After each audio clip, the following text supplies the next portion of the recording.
Hare Krishna Krishna Hare Hare Hare Ram Ram Hare Hare Hare Krishna जय श्री कृष्ण चैतन्य प्रभु नित्यानंद श्री अद्वैत गदाधर श्रीवासादि गौर भक्त वृंद। जय श्री कृष्ण चैतन्य प्रभु नित्यानंद श्री अद्वैत गदाधर श्रीवासादि गौर भक्त वृंद।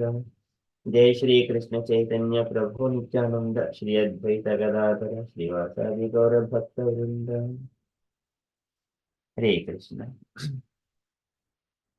Hare Krishna, dear devotee. So today is Thursday. It is 5th of June. It is Jyeshta Masa or Trivikrama Masa, Shukla Paksha, and Dasami Tithi. So there are a couple of events. So one is the appearance day of Ganga Mata Goswamini, and the second event is the disappearance of Shri Baladev Vidya Bhushana. Another event is third event is Ganga Puja. So these are the three events. Shall read a few lines from Special Vaishnava Days and also islamdizeti.com. So about Baladev Vidya Bhushana, so to whom Srila Prabhupada dedicated his Bhagavad Gita as it is, as follows. So dedication to Sri Baladev Vidya Bhushana, who presented so nicely the Govinda Bhasha commentary on Vedanta philosophy. Shri Baladev Vidya Bhushana, he wrote this verse in appreciation of being empowered by the Govinda deity to write his famous commentary. Vidhyarupam Bhushanam me pradaya yati nityatena yo mamudaraha Sri Govinda Swapna Nirdishta Bhasho Radha Bandhu Bandhurangaha Sajiyat. May he who mercifully and munificently was kind towards me and bestowed his favor by ordering me in a dream to write down his own commentary, which he would compose, and which attained such renown among us the learned circles that they bestowed upon me the title Vidya. May that dear friend of Srimati Radharani, who holds him dearer than her own life, be glorified. May that Shri Govinda be glorified. Okay, so that is one thing. And about the Ganga Puja, the appearance or day of Mother Ganga, who descended after the covering of the universe was punctured by the toe of Lord Vamanadeva.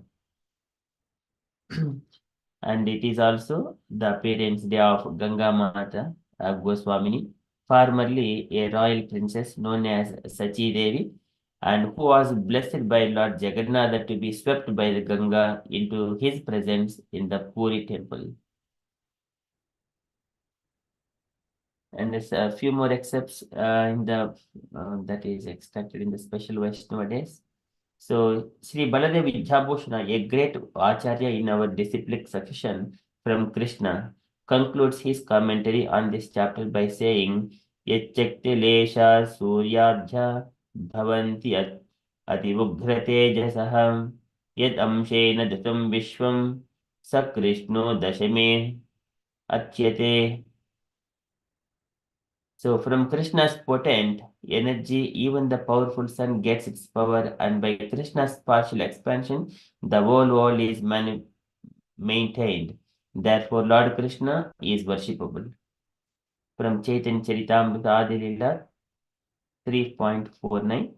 In his early pastimes, he appears as a householder with a golden complexion. His limbs are beautiful, and his body, smeared with the pulp of sandalwood, seems like molten gold. In his later pastimes, he accepts the sannyas order, and he is equipoised and peaceful. He is the highest abode of peace and devotion, for he silences the impersonalist non-devotees. So this verse is from the Mahabharata, Dana Dharma, Vishnu Sahasranama Stotra. So in his commentary on the Vishnu Sahasranama called Namadha Sudha, Srila Baladeva Vidya Bhushana commentary upon his in this verse asserts that Lord Chaitanya is the Supreme Personality of Godhead according to the evidence of the Upanishads. He expands that Suvarna Varnaha means a golden complexion. He also quotes the Vedic injunction Yada pasyaha pasyate rukmavarnam kartarimesham purusham brahma yonim from the Mundaka Upanishad 3.1.3. Rukmavarnam Kartaramisham refers to the Supreme Personality of Godhead as having complexion and the color of molten gold. Purusham means the Supreme Lord, and Brahma Yonim indicates that he is also the Supreme Brahman. This evidence, too, proves that Lord Chaitanya is the Supreme Personality of Godhead Krishna. Another meaning of the description of the Lord as having a golden hue is that Lord Chaitanya's personality is as fascinating as gold is attractive. So Sri Baladev Vidhabhoshana has explained that the word Varanga means exquisitely beautiful. Lord Chaitanya accepted sannyasa, leaving aside his householder life to preach his mission. He has equanimity in different senses. First, he describes the confidential truth of the personality of Godhead, and second, he satisfies everyone by knowledge and attachment to Krishna. He is peaceful because he renounces all topics not related to the service of Krishna. Srila Baladev Vidhabhoshana has explained that the word Nishta indicates his being rigidly fixed in chanting the holy name of Shri Krishna. Lord Chaitanya subdued all disturbing opponents of devotional service, especially the monists who are actually averse to the personal feature of the Supreme Lord. Okay, that is about Baladev Vidhabhoshana.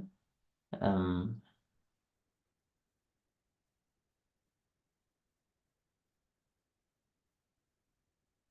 so and about from Bhaktivinoda Thakur Shri Navadvipa Mahatmya, description of Vijayanagara and Japnadvipa. So this is about the Ganga River and Jehnu Muni's ashrama. So as Nityananda spoke, they went to uh, Janagara where they saw the enchanting hermitage of Jehnu Muni. Nityananda Prabhu explained, this enchanting place named Jehnu Dvipa is known as Bhadravana at this place. Jahnamuni underwent penances, received darshana of the golden form of Gauranga.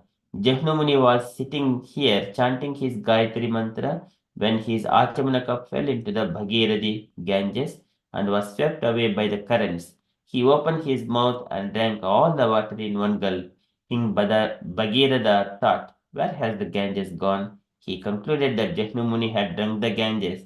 The king was overwhelmed with anxiety and worshipped the Muni for several days. The Muni then released the Ganges from his body. Because of this incident, Ganges is known as the Jahnavi, the daughter of Jehnu throughout the world. Okay, so that is about Ganges, and there is pastimes of Ganga Mata Goswamini. So she was um, Ganga Mata Goswamini was the only daughter of King Naresha Narayana of Puntiya in the district of Rajshahi, now in Bangladesh. So during her childhood, she was called Sachi. She was endowed with religious temperament from youth, and within a short time, Sachi became conversant with Vyakarana, Kavya, and various scriptures. When Sachi grew up, her beauty and grace charmed everyone. However, Sachi felt no attraction for any man, however handsome or wealthy he may be. Her heart belonged to her Madana Gopala. When she came to know that her parents were concerned about her marriage, Sachi very firmly told them that she would never marry a mortal being. The king and queen were so disturbed by their daughter's decision that they both passed away, leaving Sachi to shoulder the responsibility of running the royal administration. She performed her royal duties for some time, but after a short while, she set out on a pilgrimage, leaving the royal administration in the charge of her relatives. Sachi could not find peace of mind anywhere. Finally, in her search for a Sadguru, she came to Puri. She felt inspired after spending a few days there and then left for Vrindavana. There Sachi had the good fortune to meet Haridasa Pandita, an ardent devotee of Gauranithai and a disciple of Anantacharya. Sachi fell prostrate at the feet of Haridasa and with tears in her eyes prayed for his refuge. Haridasa tested Sachi's conviction. Since it is not possible for a princess to practice bhajana in Vrindavana without relinquishing all worldly possessions, it would be better for you to go back and perform your bhajana at your own house. Although Sachi understood the significance of Haridasa's remark, she did not pay and heed to his words and instead continued performing her bhajana with great renunciation. Gradually, she gave up wearing costly garments and refrained from using any ornaments. One day, Haridas said to Sachi, "If you can give up your sense of pride, dignity, and fear and go out in Braja and with a begging bowl, Madhukari, then only the divine grace shall be showered upon you." Sachi was very pleased to hear Haridas's advice and from then on went out regularly on Madhukari, covering herself with only a tattered garment. Despite being dressed as a Vairagi, when she went from door to door in Vraja, her graceful appearance led people to believe that she was not a common woman. Sachi gradually became very thin and looked emaciated. Nevertheless, she went on with her daily routine, bathing in the Yamuna, cleaning the temple yard, parikrama, attending arati and religious discourses. Seeing Sachi meticulously carrying out his instructions, Haridasa became compassionate towards her. One day, he called Sachi before him and said, "Although you are a princess, your personal sacrifice and devotion to Krishna has pleased me greatly. You may prepare yourself to receive mantra diksha right now." Thus, Sachi Devi was initiated in Radha Krishna mantra from Haridasa on the 13th day of the bright fortnight in the month of Chaitra, and thereafter devoted herself fully to the service of Guru and Govinda. Every day she attended discourses on Goswami Shastra given by Haridasa and listened with rapt attention. Within a short period of time, to everyone's pleasure, Sachi Devi became thoroughly conversant with Goswami Siddhanta. Around that time, Lakshmi Priya, an ardent devotee of Haridasa who was known to regularly chant Harinama 3 lakhs daily, arrived in Vrindavana. Under Haridasa's instructions, Lakshmi Priya and Sachi Devi began regularly practicing bhajana at Radha Kunda. They also performed Govardhana Parikrama together daily. When Haridasa was convinced of Sachi's purity in bhajana and total devotion, he called her one day and instructed her to move to Puri Dhama to perform her bhajana there and to preach the teachings of Lord Chaitanya among the respectable residents of Puri.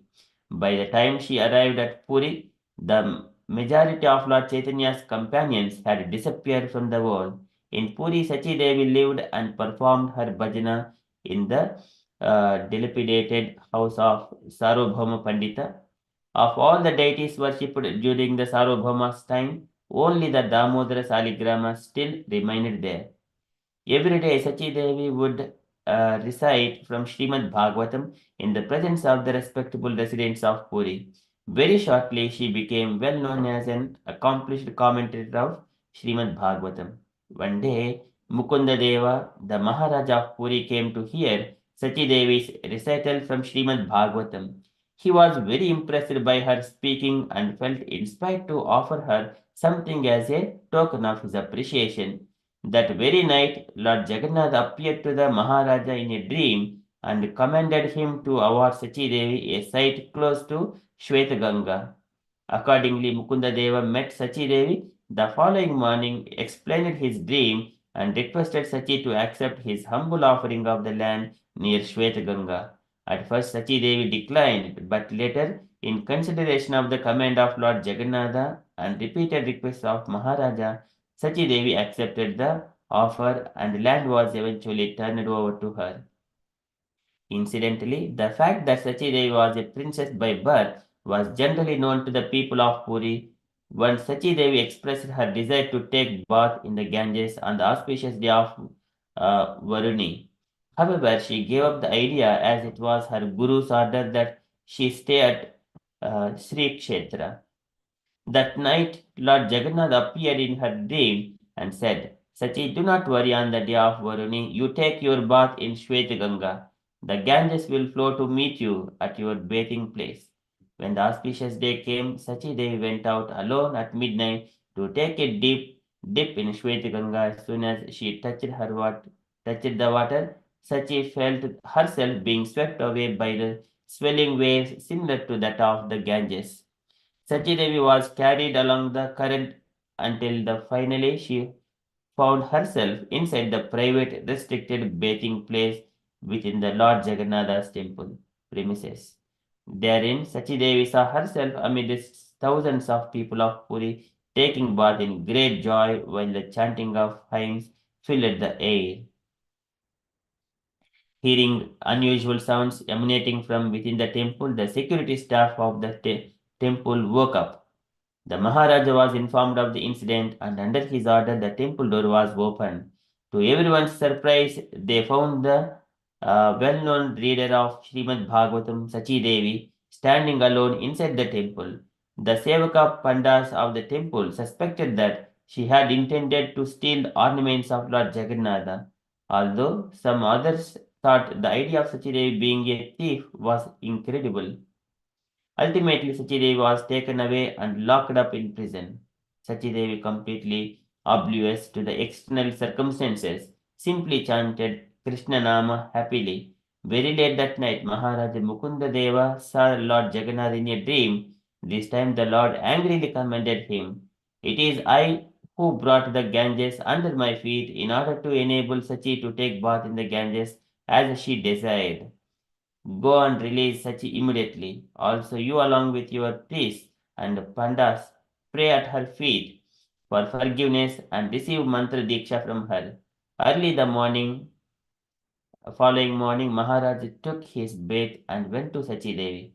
After releasing her from the prison, he fell prostrate at her feet, begging for mercy. He explained his dream to her and sought refuge at her feet in compliance with Lord's wish. On the next auspicious day, Sachi Devi gave Mukunda and numerous priests Radha Krishna Mantra Diksha. From that day, Sachi Devi came to be known as Ganga Mata Goswamini. As a token of offering to his Guru Maharaja Mukunda Deva, expressed his desire to donate some land to Ganga Mata. At first, she declined to accept any material gift, but after repeated humble requests from Mukunda Deva, Ganga Mata had to relent. She permitted the Maharaja to offer certain items and nothing else. Two vessels full of Mahaprasad of Lord Jagannatha for the Vaishnavas to relish, one vessel of vegetable, one piece of cloth first offered to the Lord, and 160 paise. These items were to be sent to the Mata of Ganga Mata daily after the noon offering. This custom is still continued today. So Ganga Mata Goswamini ki jai. Okay, these are the events about Ganga Puja and Ganga Mata Goswamini and Baladeva Vidya Bhushana's um, uh, disappearance day. Okay, so we shall move into daily Srimad Bhagavatam. ॐ नमो भगवते वासुदेवाय ॐ नमो भगवते वासुदेवाय ॐ नमो भगवते वासुदेवाय Hare Krishna. In Srimad Bhagavatam, so Uddhava is speaking Krishna Katha, so speaking about Krishna's pastimes to Vidura. So yesterday he was mentioning about after killing Narakasura, Krishna he has entered into the palace of Narakasura. There he has seen all the daughters of the kings whom Narakasura has kidnapped before. And then all of those women, the 16,100 women, they were, by looking at Krishna, immediately stood up and then they wanted to offer themselves as wives of Krishna. Krishna has accepted them. So, tatra dasta naradeva kanyaha kujena drishtva harimata bandham उत्ताय सज्जो जगुरुं praharsha व्रीडानुराग प्रहीतावलोकैः प्रहीत अवलोकैः. So So Krishna has accepted all of them as his wives, and then he has taken all of them to Dwaraka, so in palanquins. So after making them to take bath and then cleaned themselves and decorated with nice ornaments and dresses, and then all princesses were taken to Dwaraka in palanquins. And then he has married 16,100 wives at the same time in that many number of palaces. Okay, likewise, Buddha is saying to Vidura, the Lord has done by his internal potency. We are in the Srimad Bhagavatam, third canto, chapter 3, and verse number 8.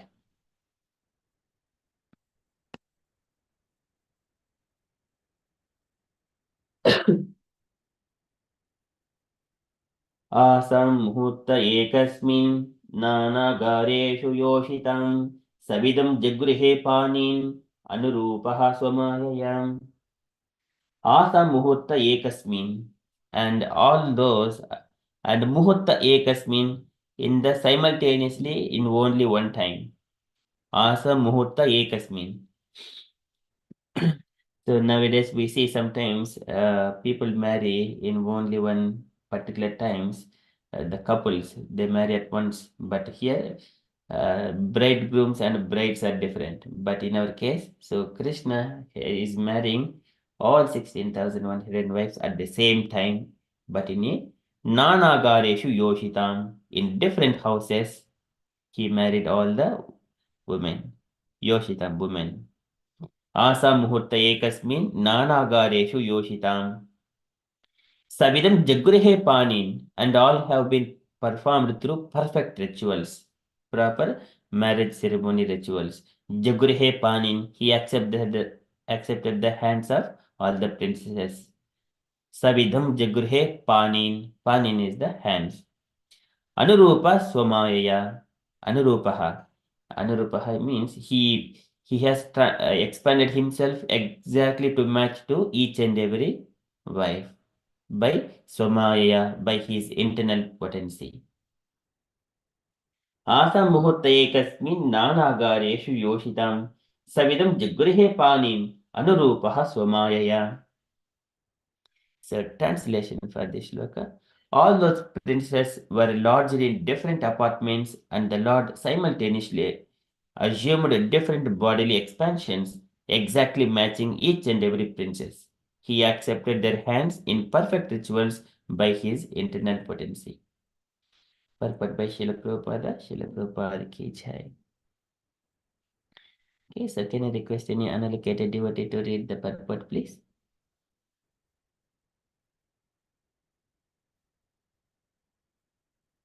Mrida Sachi Mataji, are you available to read? Hare Krishna Prabhuji. Yes, in the Brahma Samhita 5.33, the Lord is described as following in regard to his innumerable plenary expansion. Advaitam Achutam Anadi Anantarupam Adhyam Puruna Purusham Navya Yahuvanam Cha Vedashu Durlava Adurlavam Atma Bhaktau Govindam Adi Purusham Tam Aham Bhajami. The Lord Govinda, whom I worship, is the original personality of Godhead. He is none different from his innumerable plenary expansion, who are all infallible, original, and unlimited, and who have internal forms. Although he is permeable, the oldest personality, he is always fresh and young. By his internal potency, the Lord can expand himself into various personality of Savyam Prakashas and again into Prabha and Vaibhava forms, and all of them are non different from one another. The forms into which the Lord expanded to marry the princess in different apartments were all slightly different just to match each and every one of them. They are called Vaiva Vilasha, form of the Lord, and are affected by his internal potency, Yogmaya. Hare Krishna. Hare Krishna, Srila Prabhupada Bhagavad ki Gita. jai. Thank you, Mataji. So Prabhupada is describing, explaining about how Krishna expanded into 16,100 forms. If a woman is short, Krishna transforms himself into small Krishna. Very big and fat woman, and he also becomes big and fat Krishna. Likewise, if it is a lean woman, and he was also exactly to match Anurupaha. So this is Anurupaha by Swamaya. The Prabhupada is giving with an explanation. Advaitam Achyutam Anadim Anantarupam. Unlimited forms. Anantarupam. Out of these Anantarupams, this Anurupaha, it is a part of it. So and then though he is expanded himself, Ajam Purana Purusham Navayabhanam cha. He is always young and youthful. And he is only known by Atma Bhakta, not by Vedeshu, Durlabham, Adarlabham Atma Bhakta. By study of the Vedas, one cannot understand the Lord. Only by devotional service, he is to be known. And Prabhupada is describing about his internal potency here. Lord expands himself into various personalities like Swayam Prakasha and again into Prabhava and Vaibhava forms. And all of them are not different from one another. This one, it describes like Prabhupada explaining here in the Swayam Prakash in the Goloka chart, the Lord Krishna's divine forms. This is Chaitan Charitamrita Madhya 2165. So in the Krishna, the Supreme Personality of Godhead, exists in three principal forms: Swayam Rupa, Tad Ekatma Rupa, and Avesha Rupa. These are the three forms. The Swayam Rupa, so Krishna, the original form of Krishna, is a covered boy in Vrindavana. That is the original form. And that is Swayam Prakasha is expanding to Prabhava Prakasha and Vaibhava Prakasha. Prabhava Prakasha is like expanding himself into many forms as the uh, at the Rasa dance or when he wanted 16,108 wives of Dwaraka. This is coming from Prabhava Prakasha. It is part of the Swayam Prakasha Lila, and this is Vaibhav Prakasha comes. His form differently manifested according to different emotional features. So that is like a Vasudeva Sankrishna. So this is a separate picture coming in here. That is the Vaibhav Prakasha. And also this Balarama expansion, this Tad Ekatma Rupa. Tad Ekatma Rupa. This is coming from when his form and transcendental emotion are differently manifested. That is, and from him, Tad Ekatma Rupa also Vilasa form. So this comes. So, but here if we see Prabhava Prakasha, here this is coming in the picture. He married 16,100 wives at Dwaraka. So Prabhupada is describing here that Prabhava and Vaibhava forms. So the farms into which the Lord expanded to marry the princess, different apartments were slightly different just to match each and every one of them. They are called Vaibhava Vilasa forms of the Lord and are affected by internal potency, Yoga Maya. So the Lord can expand as many forms as he wants. He is present in the heart of all the living entities. भूतेन्द्रियन्तःकरणात् प्रधान जीव संजितात् आत्मा तथा पृथग्द्रष्टा भगवान ब्रह्म संचितः. When he is able to expand and live with each and every living entity, expanding it to 16,105 forms, it is not so wonderful to us. Even it is wonderful, but when it is compared to the Lord's potencies, everything else, it is not so wonderful. Okay, so likewise, it is everything happens by the Lord's internal potency, Yoga Maya.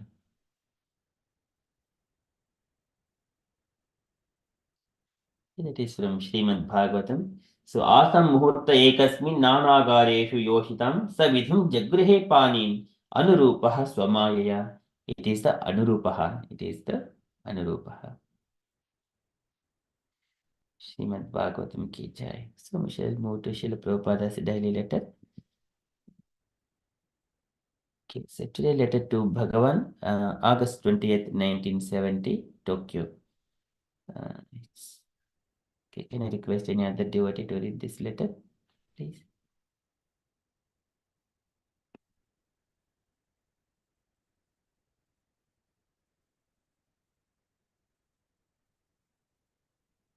Okay, I shall read it then. My dear Bhagavan, please accept my blessings. I beg to acknowledge the receipt of your letter dated August 14th, 1970, and noted the contents carefully. The reports of your meeting are very encouraging, so try to purge out the contamination which has entered our society uprootedly. It has been arranged that we are going to Calcutta on 29th August, and our Calcutta address is as follows: ISKCON, the Hindustan Road, Baliganj, Calcutta. So I hope you have received the circular letter which was sent to each member of the GBC for reporting me the work going on in his jurisdiction. I do not know in whose direction is our New York temple. I have received no report from New York since a long time. So if it is in your jurisdiction, you may kindly inform me what is going on there. Other reports are very encouraging. Keep your schedule nicely, then there will be very little chance of Maya to creep inside. Maya is on the back side of Krishna, and if we keep ourselves always in the front side of Krishna, engaged in his service, then the external energy on the back side of Krishna will not be able to attack us. These things are very nicely explained in first volume, 27th chapter, Srimad Bhagavatam. As far as the marriages are concerned, I have got all blessings, but the girls must be younger than the boys. Hope this will meet you in good health. Your ever well wisher, A.C. Bhaktivedanta Swami, Srila Prabhupada ki jai. Okay, this is a beautiful letter, small letter, and Prabhupada wanted to know who is in charge of this New York temple. So that's why Prabhupada is writing this letter to Bhagavan Das. And also mm, he's been encouraged by the reports that he has sent to Prabhupada. And Prabhupada again saying, purge out the contamination which has entered our society. This contamination comes like criticisms and just competitions and egoisms and likewise commenting on others and then comparing oneself to others. That is all contamination. When one cannot compare with others, one should not criticize others, one should not comment on others. One can appreciate it because in the service of the Lord, but one cannot comment and one cannot compare himself to others. Every living entity has its own journey.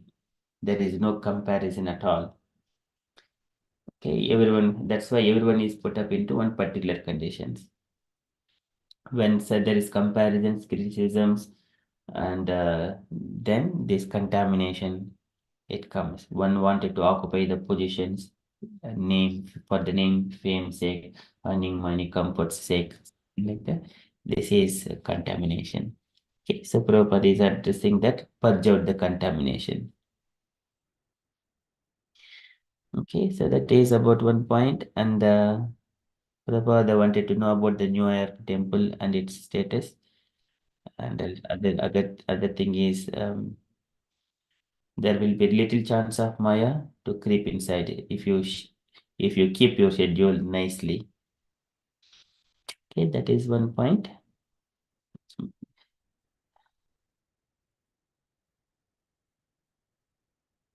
That is Prabhupada is referring to Srimad Bhagavatam, first volume, 27th chapter. Okay, I request dear devotees, if you have got any other updates or you wanted to share anything on this letter, kindly share.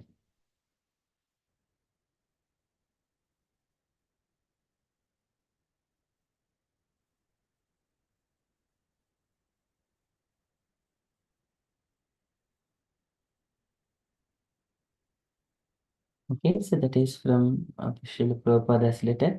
And from the announcements and side, today evening we have got Krishna book reading at 8 p.m. Shyam Gudivada Prabhuji. So the Krishna's pastimes about the fighting between Krishna and Lord Shiva. So that was done, and then Lord Shiva accepted his defeat and then praying to Krishna to protect Banasura. So that story continues this evening. Okay, that is update from me. And coming Saturday is our Bhagavad Gita session. So Mohan Prabhuji is going to speak on Bhagavad Gita this Saturday. Okay, that is updates from me. And if you have got any other updates, dear devotees, or to share anything, kindly share. Hare Krishna.